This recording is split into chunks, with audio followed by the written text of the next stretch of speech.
Guys, welcome back to the channel. So just recently finished playing Castlevania Symphony of the Night and just really wanted to do a bit of a retrospective review. Castlevania was one of those games that I knew I would like, and for the life of me, I don't know why it had taken so long for me to get round to playing it. I'd almost sort of built it up in my mind and was almost, I guess, a little bit afraid that it wouldn't live up to the expectation. But it definitely did. I really enjoyed my playthrough. I bought the first game, like the very first game, from Limited Run Games when they did the Castlevania, I think it was like the Collector's Anniversary Edition last year. 35th anniversary, I think. And really enjoyed it. I bought that off the back of watching the series on Netflix. I hadn't really had anything to do with Castlevania because I never really had a Nintendo, nothing like that when I was a kid. The closest that I'd come to it was playing Master of Darkness on the Master System, which is a pretty decent game, but it's not Castlevania. So, yeah, I really enjoyed the Netflix series. I'd watched all sort of, I think there's 4 seasons, and really enjoyed the lore, the storytelling, the character development. Just really, really good. If you've not watched it, I definitely recommend that you go and check it out. So yeah.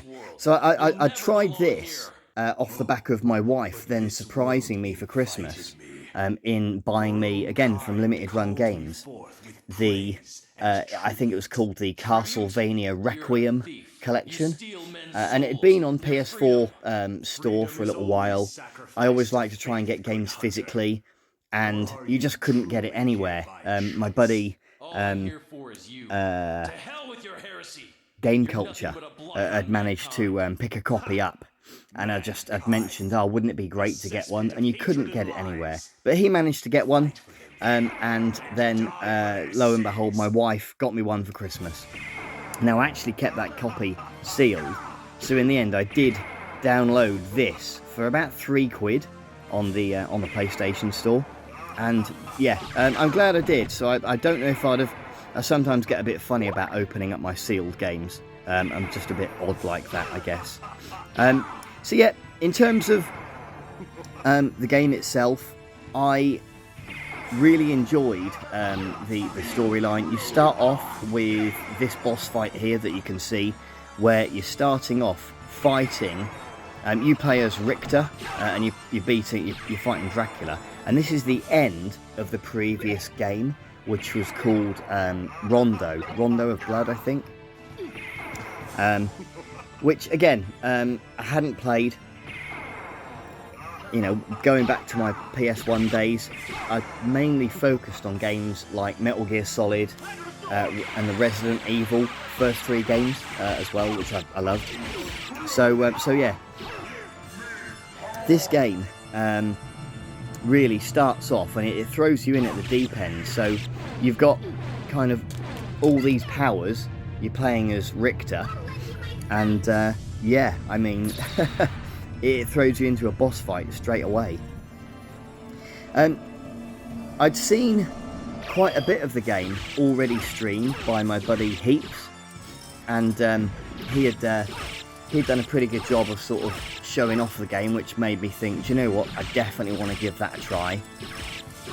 So yeah, so this video is going to be hopefully not too many spoilers. I'm going to stick to stuff. I will be talking about a few bits and pieces during the game, so you've been warned. But yeah, you can see there that I managed to beat that first boss, and then it throws you into sort of story mode from where that game left off to where this game begins, and it gives you a little bit of story lore and you know, where it sort of sets the scene quite well, so to speak. So yeah, it is a sequel to Rondo, as I'd mentioned. It certainly doesn't hold your hand, and it throws you into this huge, sprawling map where you've got to explore various different parts and biomes, and each of them has their own sort of challenges and whatnot. You start off with very limited weapons, and you've almost got like very limited life and very limited, you know, it's very, very tough. It's very challenging to start off with, for sure. And you've just got to kind of work your way through different areas to pick up different things as you go along, in true Metroidvania fashion. You can see where a lot of the Metroids that I have played over the years kind of drew their inspiration from. So I hadn't really been playing Metroidvanias for very long at all, really. I think I started in like maybe 2019, 2020 maybe. So I'd started off, my first Metroidvania was Axiom Verge. And that was an absolutely amazing game, developed by a guy called Tom Happ. If you've not played Axiom Verge, then I definitely recommend that you do so. Cracking game. But I hadn't really played any. And by the time I'd played that, and then I'd moved on to other games like Blasphemous and whatnot, I was kind of hooked, and I've played quite a few since. So yeah, coming into this one, yeah, I was almost a bit worried that it wouldn't live up to it, but let me tell you now, this game is absolutely king of the Metroidvanias. It's so challenging, but yet so rewarding as well at the same time.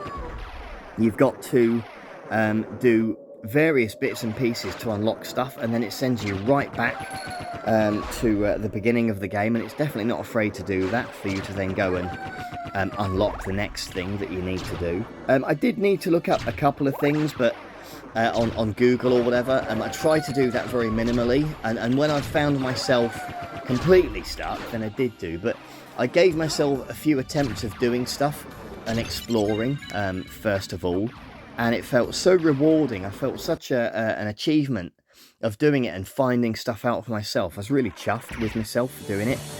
The other thing to mention is the music in the game. So the music is absolutely phenomenal. If you watch this little bit of gameplay here, then you'll see, yeah, the music. Just have a listen.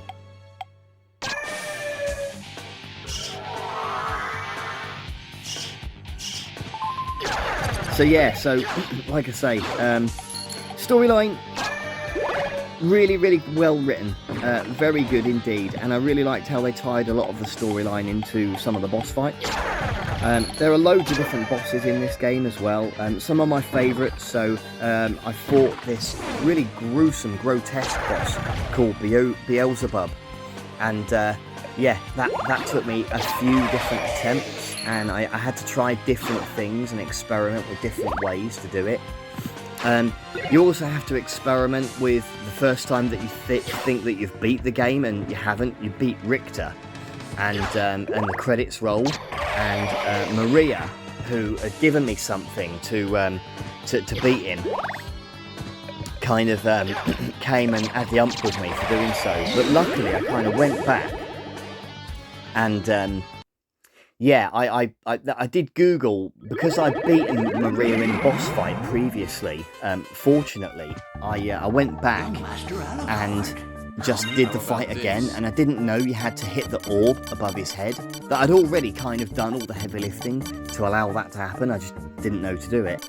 So you then unlock this alternative castle, this inverted castle, where you've got to kind of do the game again and search for these 5 pieces, these 5 relics, if you like, to unlock the good ending. So I did end up getting both endings in the end.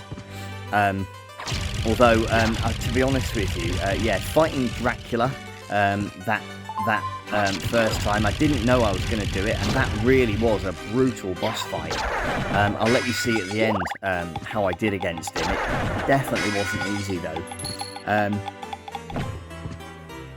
So the game definitely has some creepy moments as well, and I definitely got Resident Evil vibes from some of the, I don't know about music, but certainly sound effects, just to set the mood. And I think what they did really well was make you feel this sense of urgency in the game, that when it sends you off to go and do something, you have to go and do it straight away. I definitely got drawn in by different pieces of the lore, and there's one part where you have to go and beat it. I think it's a hidden part. I just stumbled across it, And it was quite nice finding hidden pieces of... I mean, it's not hard to do because the map... You can buy a map from the librarian where I've just come from, just there. And once you've got that map, it does kind of help you to see where the hidden parts of the game are. So anyway, I bought this map and I came across this hidden boss called the Succubus that poses as your dead mother. And you've got to kind of call her out and say, hang on a minute, you're not my mum, you know, all that sort of stuff. And then try and beat her. It's a cracking boss fight as well. Really good, decent boss fight, which I quite enjoyed. Yeah, so I tell you, actually, there was another boss fight as well where you've got to fight yourself, which I think was called the Doppelganger. So you're fighting Alucard, essentially, who's the main character, Dracula's son. And yeah, that was really tough as well, actually. Yeah, not easy at all, because he kind of knows all of your moves and does them before you can. So yeah, definitely not easy. I think the other parts of the game that I enjoyed not as much. So I think using the map was quite tricky. I think we've been spoiled in more modern games where you can use markers on the map. And if you can, then correct me if I'm wrong. I didn't have any instructions and I didn't look I kind of went into the game blind. So it, like, for example, it took me ages to work out how to use the mist form, the mist relic. And you can use the mist to get through, like, iron bars and stuff. And it must have took me, probably like a day of just giving up and then going back. And then there was another area that I discovered, like this corridor that's got spikes all over it that kill you. And I was trying to get through it using the bat form and then trying to flick really quickly towards to be the fog again to get through the corridor like railings at the end, and you just can't do it. So it's yeah, it's just hugely frustrating. But it's only when you then explore you kind of give up and think, okay, maybe I can't do this area yet, and then you do some more, and then you find the spike basher armor, and then you can just walk through the spikes and they fall apart. So yeah, very clever done.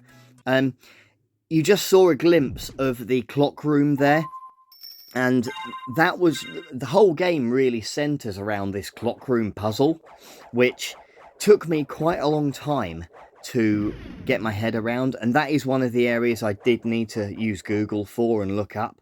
Once I had the gist of it and what I needed to do, I was absolutely fine. It wasn't a problem at all. And any time I kind of then got stuck on what to do next, once I'd gathered these, you know, the 5 relics of Dracula, I just then went back and think the game started to really open up. I'd used a librarian card as well, which you can see here, to eventually try and help beat the final boss. And I'd used, I picked this card up and I thought, well, do you know what? I feel that I'm towards the end of the game. I've got all this stuff I've collected. Let's start using it. And it's called Librarian Card. So I kind of guessed that it would take me back to the library, which it did. So you just can't go back to the boss.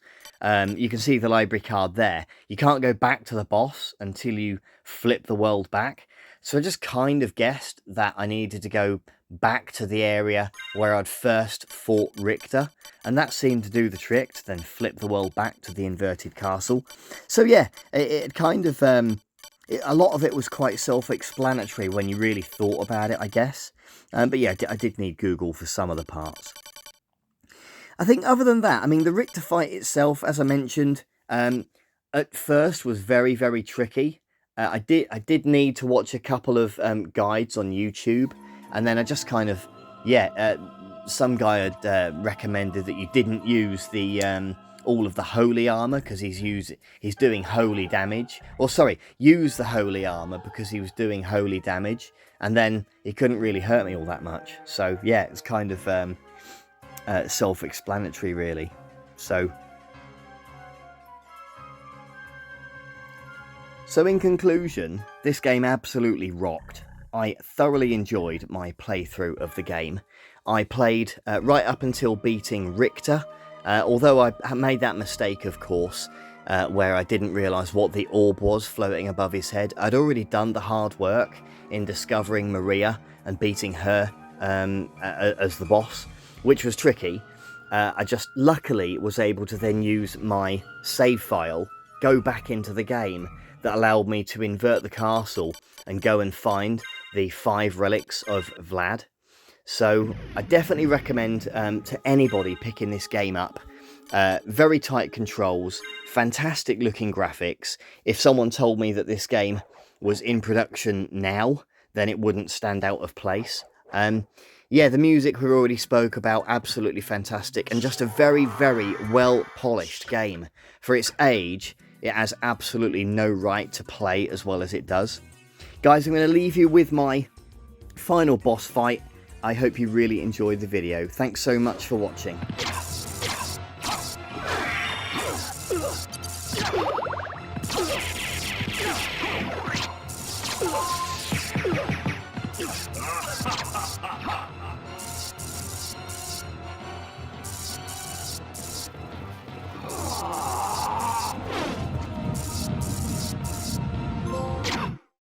Go back to the abyss. Trouble the soul of my mother no more.